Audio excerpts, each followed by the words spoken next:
Buonasera e ben ritrovati con una nuova edizione del TG Flash di New Sicilia. In apertura sparatoria in piazza Palestro a Catania, ferito gravemente un 21enne trasportato al Garibaldi in codice rosso.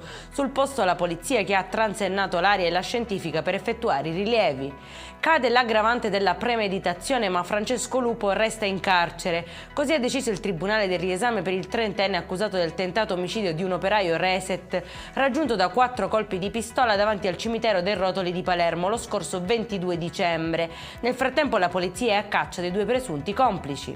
Si è spento Antonino Accardo, segretario della Democrazia Cristiana di Calatafimi Segesta ed ex primo cittadino del comune trapanese. Amici e colleghi lo hanno ricordato come un politico attento e competente, nonché un sindaco dotato di straordinarie capacità amministrative. Tolleranza zero per sosta selvaggia. A Catania scattano 50 multe per auto parcheggiate irregolarmente in seconda e tripla fila. Sanzionato anche un parcheggiatore abusivo recidivo trovato in possesso delle chiavi di 26 vetture affidate alla sua custodia.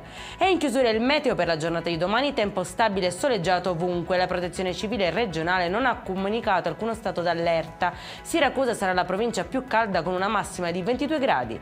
Per questa edizione è tutto, prossimo appuntamento domani alle 13:30. Buona serata.